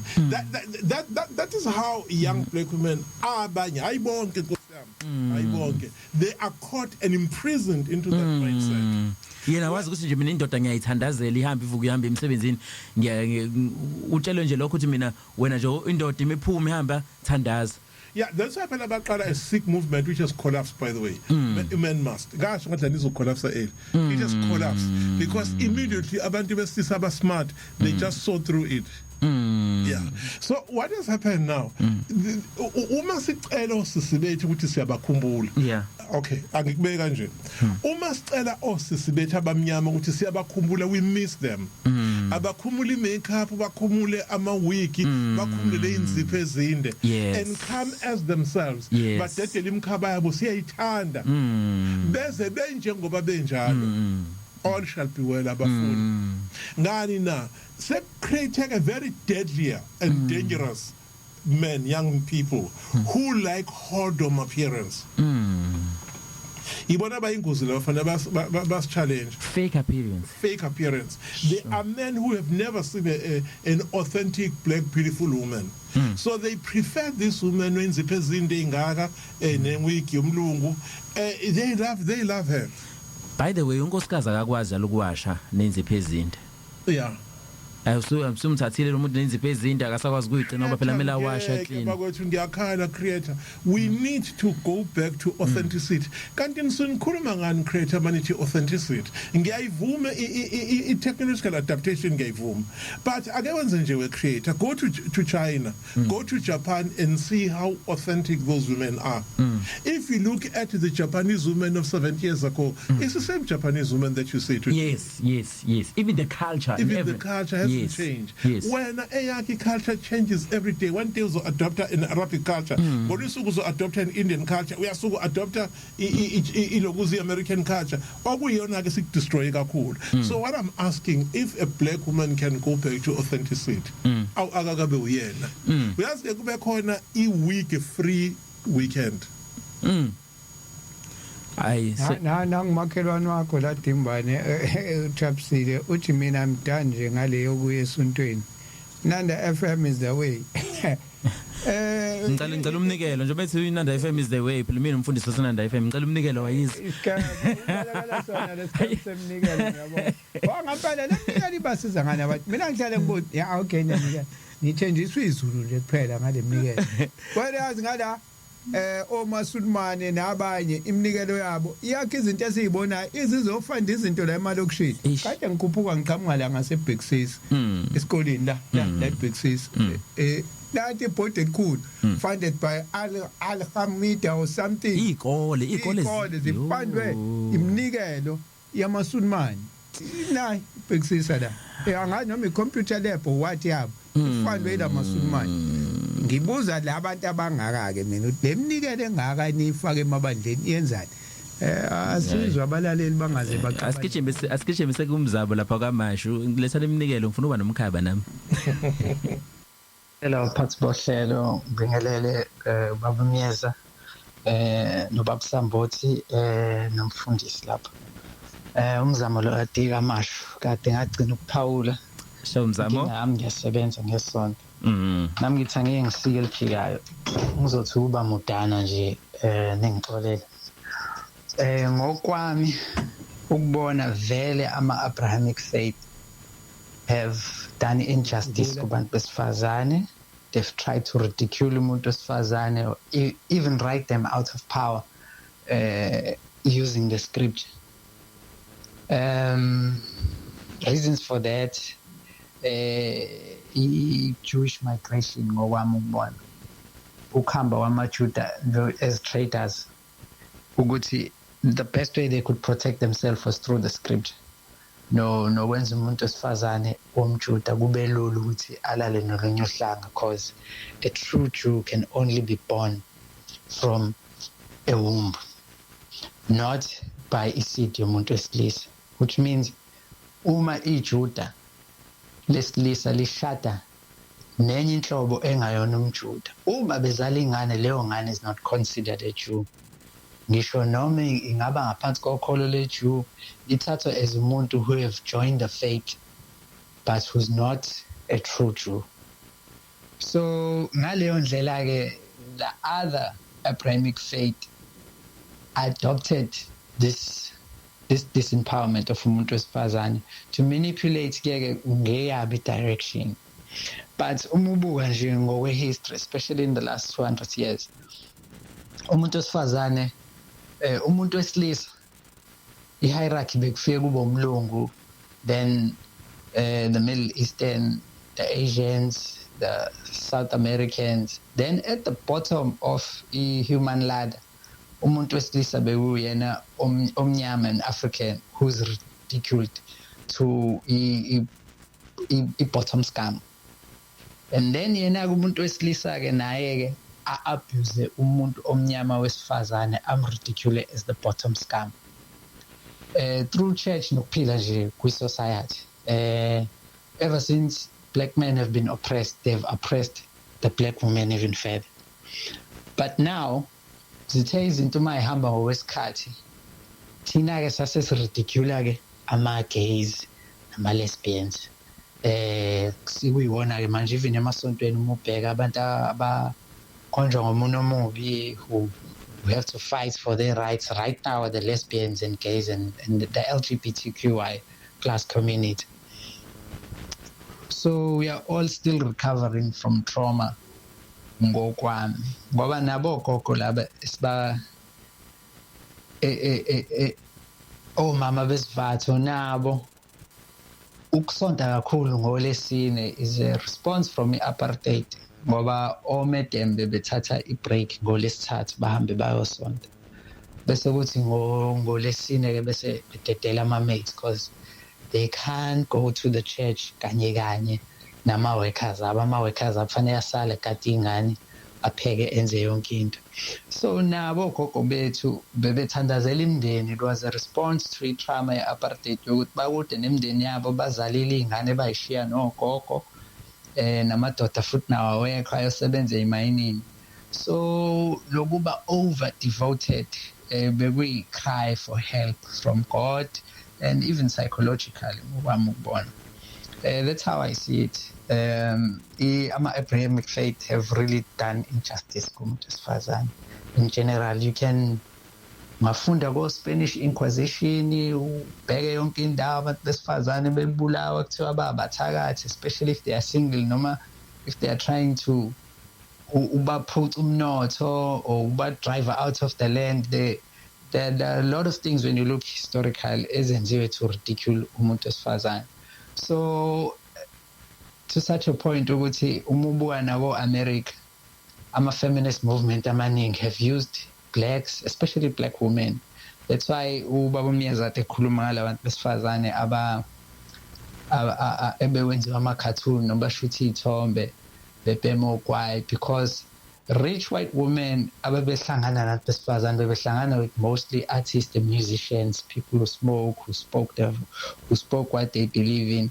So that's the type of women they wanted to lower into ama-movements abo, okulwa nabafowabo namadoda abo to inherit amabhizinisi nazo zonke lezi zinto. Even no-civil rights movement babe-hijackwa yiwona lama-feminist movement, abanikeza imali abalwela iy'khundla zokuthi bahambe beyongena ema-university kuze bakwazi ukulwa nabo to fight white males or white dominance within the working space, in the corporate space. Ngokwangiyibona kanjalo, angazi kodwa ngizozama ukulalela kwe-radio ngizwe respond. Hayi nami-ke nginibingelele emsakazweni kuyisona. Hayi ngaphuthelwa kakhulu ohlelo lidlule, angikwazanga ukuthi ngilithamele, benginebhizi enkulu engidle almost 40,000. Senikhulumile zethunywa zakithi kade naqala ukukhuluma. Kukhona la obaba umyasa abake bakhulu kwakhuluma isimanga. Kwakuze iValentine angikhohlwa. Wathi uyabona nje bakuze iValentine nje kuzobabona abantu abazofa. Ngaxake ukuthi uthini manje phela iValentine usuku lwezithandana. Ngikutshela ukuthi ngalelo langa kwafa uRiver Steenkamp edutshulwa yendoda yakhe leya yayigijima amakrokokro. Ulokhuzi lo wayegijima nje egijima ezemidlalo. Manje-ke engikushoyo mina ngithi hey, uyabona kahle hle mawusulibhekisisa iBhayibheli lalingabhalelwe thina, futhi lalingabhalelwe in particular abantu abamnyama. Lento ifana nse mawakwaba yi-security khona. Yabona imithetho lapha kuleli bhuku lakhona ekuthiwa i-OP, le mthetho yayingabhalelwe abantu abamnyama, yayibhalwe yaqondaniswa nabelungu noma namandiya ngoba ibona ababe ngabaphathi. Le mthetho yabhalelwa abantu abelungu ukuthi abantu abamnyama bangazenzi lezi zinto. Manje kanti kuzohamba kuhambe nabantu abamnyama bagcine nabo sebengabaphathi. Ziningi izinto oyibona ukuthi lento engabhalelwe labantu ayibhalelwe lawo, eyonye nje ayibhalelwe umuntu ngoba eyibhalela yena imicabange okunye nezifiso zethingwane everele. Zethingwane everele mkati khona pha Mzamo wakamashi.